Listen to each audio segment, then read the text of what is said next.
Hello everyone, व्युत्पत्ति की ई पाठशाला में आप सभी का बहुत स्वागत है। हम क्लास 10th के फर्स्ट चैप्टर रासायनिक अभिक्रिया तथा समीकरण भाग 2 में हैं, जहां पर हम सीखेंगे कि रासायनिक अभिक्रियाओं की क्या विशेषता होती है। मतलब अगर कहीं पे केमिकल रिएक्शन हुआ है या कहीं कोई रासायनिक अभिक्रिया घटित हुई है तो ऐसे क्या ऑब्जर्वेशन है या ऐसे क्या चीज़ों को हम ऑब्जर्व करेंगे जिससे हमें समझ में आएगा कि दिया हुआ रिएक्शन या या जो अभिक्रिया हमारे सामने हो रही है वह एक रासायनिक अभिक्रिया है। तो बच्चों, रासायनिक अभिक्रिया को पहचानने के लिए कुछ पॉइंट्स हैं जो ये हैं कि गैस की उत्पत्ति, अगर कोई केमिकल रिएक्शन होगा, अगर कोई नए पदार्थ का निर्माण होगा तो वहां पर गैस की उत्पत्ति होती है। जैसे जिंक अगर हाइड्रोजन क्लोराइड से रिएक्शन करता है, अभिक्रिया करता है, तो जिंक क्लोराइड और H2 गैस निकलती है। यहाँ पे हाइड्रोजन गैस की उत्पत्ति हो रही है और गैस के साइन के लिए हम एरो का डायरेक्शन ऊपर की ओर दिखाते हैं। तो रासायनिक अभिक्रिया को पहचानने के लिए पहला ऑब्जर्वेशन है गैस की उत्पत्ति। दूसरा है अवक्षेप का बनना यानी प्रेसिपिटेशन का बनना। यह एक ठोस प्रकार का पदार्थ होता है, रासायनिक अभिक्रिया के फलस्वरूप विलयन में से पृथक हो जाता है। जैसे अगर सोडियम क्लोराइड लिया और सिल्वर नाइट्रेट लिया, इन दोनों को मिलाने पर हमें एक AgCl सॉलिड मिलता है। यहाँ पर S का मतलब है बच्चों कि ठोस पदार्थ मिलता है। जैसे दही के समान का अवक्षेप, आपने दो विलयन डाले, एक दूसरे में मिलाया और आपको दही जैसा एक सफेद अवक्षेप या किसी भी दूसरे रंग का अवक्षेप मिला, तो हम बोलते हैं कि अवक्षेप का बनना यह प्रदर्शित करता है कि रासायनिक अभिक्रिया हुई है। तो हम कैसे पहचानेंगे कि रासायनिक अभिक्रिया घटित हुई है? पहला है गैस का उत्सर्जन, अवक्षेप का बनना।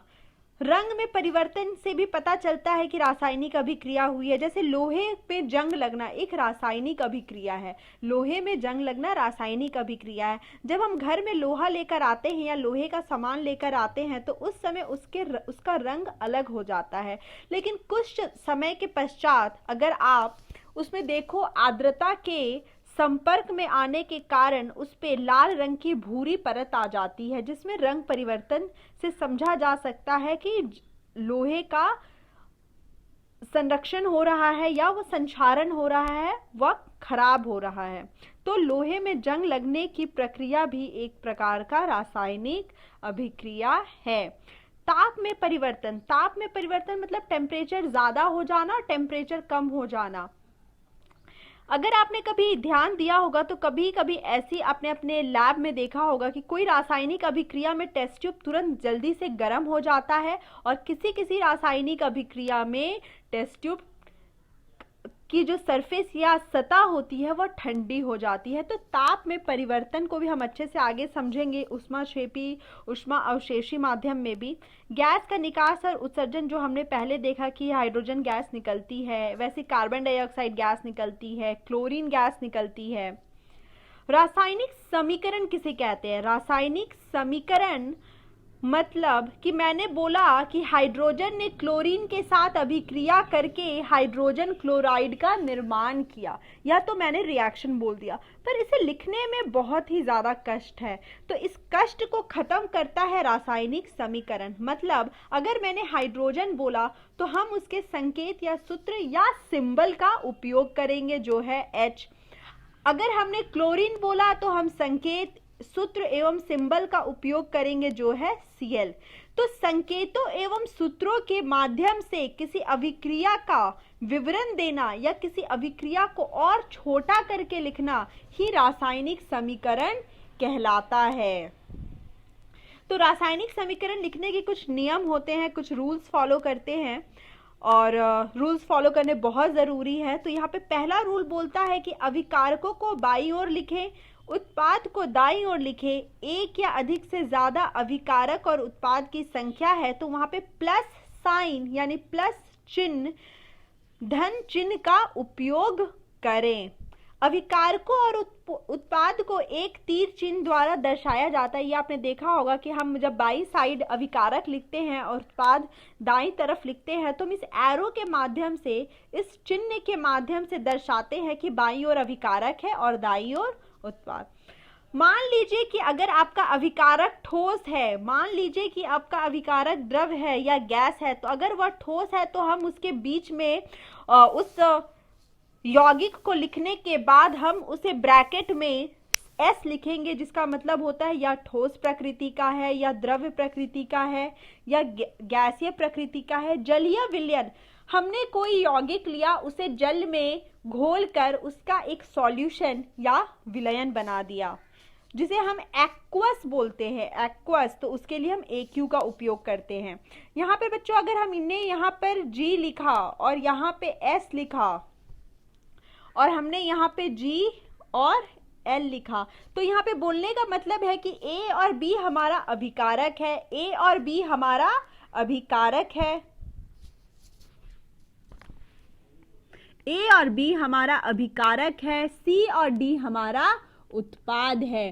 और यहाँ पर A की अवस्था गैसीय, B की अवस्था ठोस, C की अवस्था गैसीय और D की अवस्था द्रव है। अब यहाँ पे एक प्रश्न देखेंगे कि हाइड्रोजन और क्लोरीन के मिश्रण को सूर्य के प्रकाश में रखने पर हाइड्रोजन क्लोराइड बनाता है। तो बच्चों अब इसे हम कैसे रासायनिक समीकरण में लिखेंगे? पहले तो देखिए कि हाइड्रोजन है अपने पास, क्लोरीन है अपने पास और है अपने पास, के मिश्रण को मिलाने से सूर्य का प्रकाश है और बनता क्या है? हाइड्रोजन क्लोराइड है। तो हाइड्रोजन के लिए H2, इसकी गैसीय अवस्था G, क्लोरीन के लिए Cl2, क्लोरीन भी एक गैस है बच्चों, एरो देंगे और HCl हाइड्रोजन क्लोराइड लिख देंगे। सूर्य के प्रकाश के लिए हम यहाँ पे H न्यू का उपयोग करते हैं, या आप यहाँ पे सिंपल लिख सकते हो सूर्य का प्रकाश इसके एरो के ऊपर। इसका मतलब है कि हाइड्रोजन को लिया, क्लोरीन को लिया, उसका मिश्रण तैयार किया सूर्य के प्रकाश में और हमारा हाइड्रोजन क्लोराइड का निर्माण हो गया। संतुलित रासायनिक समीकरण का महत्व। अब देखिए बच्चों, अगर मैं आपको ये पुराना रिएक्शन दिखाऊं तो आप देख सकते हो कि यहाँ पे हाइड्रोजन की संख्या है 2, क्लोरीन की संख्या है 2, पर यहाँ पे हाइड्रोजन की संख्या 1 और क्लोरीन की संख्या कितनी है? 1 है। मतलब यह असंतुलित है, यह बैलेंस नहीं है, असंतुलित है, यह बैलेंस नहीं है। जबकि क्लास 9th में हमने पढ़ा है कि किसी भी रासायनिक अभिक्रिया में ना तो द्रव्यमान का निर्माण होता है और ना ही विनाश। यह द्रव्यमान के संरक्षण नियम से आता है, law of conservation of mass. मतलब अभिकारक में जितना द्रव्यमान उपयोग किया गया है उतना ही उत्पाद हमारे, उतना ही द्रव्यमान की संख्या हमारे प्रोडक्ट साइड या उत्पाद साइड में आएगी। तो बच्चों आप देखते हैं कि द्रव्यमान संरक्षण के नियम का उपयोग करके हम कैसे किसी रासायनिक समीकरण को संतुलित करेंगे। तो यहाँ पर हमारे पास है हाइड्रोजन और क्लोरीन और दूसरी तरफ है HCl। हाइड्रोजन में बाईं ओर मतलब अभिकारक तरफ हाइड्रोजन की संख्या है 2 और दाईं ओर हाइड्रोजन की संख्या 1, क्लोरीन की संख्या है 2 और यहाँ पर क्लोरीन की संख्या है 1। तो अभी यह असंतुलित है, हम इसे बैलेंस करेंगे। तो बच्चों कैसे बैलेंस करेंगे कि सबसे पहले क्या करना है कि हम देख सकते हैं कि यहाँ पर हाइड्रोजन की संख्या 2 है, क्लोरीन की संख्या 2। अगर किसी तरह हम दाईं ओर दोनों जगह 2 लिख दें तो 2 कहाँ हम आगे लिखेंगे? बच्चों हमेशा याद रखना कि हम यौगिक के आगे ही संख्या लिखेंगे, हम यौगिक के आगे संख्या लिखेंगे। यौगिक या अणुसूत्र या परमाणु जो भी बोल सकते हो, उनके आगे हम संख्या लिखेंगे, उनके आगे हम संख्या लिखेंगे।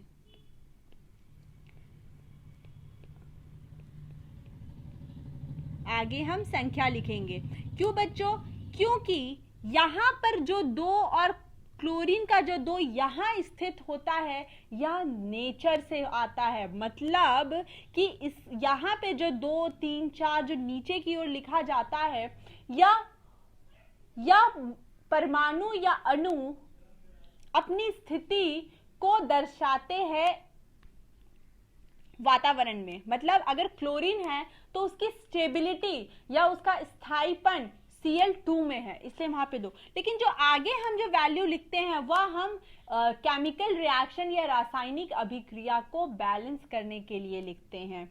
तो यौगिक अणु परमाणु कोई भी हो उनके आगे हम संख्या लिखेंगे, हम नीचे की ओर संख्या नहीं लिखेंगे। तो यह रिएक्शन बैलेंस हो चुकी है। अब आप देख सकते हो कि ये रिएक्शन दाईं तरफ और बाईं तरफ द्रव्यमान की संख्या बराबर हो गई है। दूसरे प्रश्न में हम देखते हैं कि कैल्शियम यहाँ पर 1 है, दूसरी तरफ 1 है, कार्बन की संख्या 1, यहाँ भी कार्बन की संख्या 1, ऑक्सीजन की 3, ऑक्सीजन की 3। या पहले से ही क्या है, संतुलित है। या पहले से ही क्या है बच्चों, संतुलित रासायनिक समीकरण है। समीकरण को संतुलित करने के लिए हमने ऑलरेडी सीख लिया, पर सबसे पहले याद रखना है कि धातु और अधातु को बैलेंस करना। सबसे पहले किसको बैलेंस करना है, धातु और अधातु को। उसके बाद किसको बैलेंस करना है, हाइड्रोजन और ऑक्सीजन को। तो यहाँ पर मैग्नीशियम है, पहले मैग्नीशियम, क्लोरीन यहाँ पर उसकी संख्या 1, यहाँ पर 2, हाइड्रोजन की संख्या 2 और यहाँ पे 2। मैग्नीशियम ऑलरेडी बैलेंस है, हमें कुछ नहीं करना है। अब क्लोरीन और हाइड्रोजन में हम पहले किसको बैलेंस करेंगे, क्लोरीन को। तो क्लोरीन दाईं तरफ 2 है, हम यहाँ पर 2 लगा देते हैं। तो जब जैसे हम क्लोरीन का यहाँ 2 लगाएंगे हम आगे 2 लिखेंगे, और जैसे अब हम देखते हैं फिर से हम चेक करेंगे कितना आया। तो अब क्लोरीन की संख्या 2 हो गई है, दूसरी तरफ क्लोरीन की संख्या 2 है, इस तरफ हाइड्रोजन की संख्या क्या हो गई है, 2, और यहाँ पे ऑलरेडी। तो अब ये रिएक्शन बैलेंस हो चुका है। इस प्रश्न में हम देखेंगे Fe, हाइड्रोजन एंड ऑक्सीजन बाईं ओर और दाईं ओर। यहाँ पर आयरन की संख्या 1, 3, हाइड्रोजन की संख्या 2, यहाँ पर 2 है, और ऑक्सीजन की संख्या 1 और यहाँ 4 है। सबसे पहले क्या करेंगे, किसको बैलेंस करेंगे, आयरन को बैलेंस करेंगे। तो यहाँ पे 3 लिख दीजिए। तो अब हमारा आयरन कितना हो गया, 3 हो गया। अब हाइड्रोजन और ऑक्सीजन को देखेंगे। तो यहाँ पर हम देखते हैं कि ऑक्सीजन हमारी दाईं तरफ 4 है, तो हम क्या करेंगे बच्चों, यहाँ पर 4 लिख देंगे। जैसे 4 लिखेंगे तो ऑक्सीजन हमारा क्या हो गया, 4 हो गया। लेकिन उसके जैसे 4 लिखा तो हाइड्रोजन की संख्या में कितने का परिवर्तन आ गया, वह हो गया 8। 4 × 2, 4 × 2, 8। तो यहाँ पर हमें क्या करना होगा बच्चों, दूसरी तरफ हमें यहाँ 4 लिखना होगा।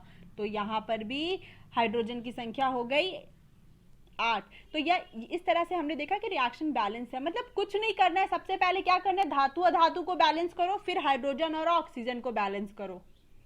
अब इस प्रश्न को देखते हैं कि हाइड्रोजन संतुलित रासायनिक समीकरण लिखिए। पहले का उत्तर आपको पता है कि H2 + Cl2 2HCl, हमने ऑलरेडी से बैलेंस किया है। दूसरा है barium chloride plus aluminium sulphate and barium sulphate plus aluminium chloride. ठीक है बच्चों, तो यहां पर क्या करना है, हमने देखा है बेरियम बैलेंस है, क्लोरीन बैलेंस नहीं है, एल्यूमिनियम बैलेंस है। तो क्या करेंगे, सबसे पहले हम यहाँ पे अपना बेरियम तो बैलेंस है ना, बेरियम बैलेंस है, मतलब हम पहले एल्यूमिनियम को बैलेंस करेंगे। तो एल्यूमिनियम को बैलेंस करने के लिए हम क्या करते हैं बच्चों, कि यहाँ पर 2 लिखा और यहाँ पे 2 ऑलरेडी है। जैसे वहां पे 2 लिखा, क्लोरीन के आगे कितना आ गया, टोटल 6 हो गया, तो यहाँ पे 3 लिख दिया। जैसे हमने यहाँ पे 3 लिखा तो बेरियम का बैलेंस बिगड़ गया, तो हमने इस साइड 3 लिख दिया। अब देखिए, बेरियम 3, क्लोरीन 6, एल्यूमिनियम 2 और सल्फेट कितना है भाई, अपना सल्फेट हो गया SO4 की वैल्यू कितनी है, 3 है, और इधर भी क्या हो गई, 3SO4। सोडियम जल और सोडियम प्लस जल आपको देता है sodium hydroxide plus hydrogen gas. यहाँ पे सोडियम बैलेंस है, कोई दिक्कत नहीं है। हाइड्रोजन ऑक्सीजन बैलेंस नहीं है, तो उसके लिए हमें कुछ करना होगा। तो अब क्या करना होगा, ऑक्सीजन की संख्या 1 है, हाइड्रोजन की संख्या 2 है और यहां पर 3 है।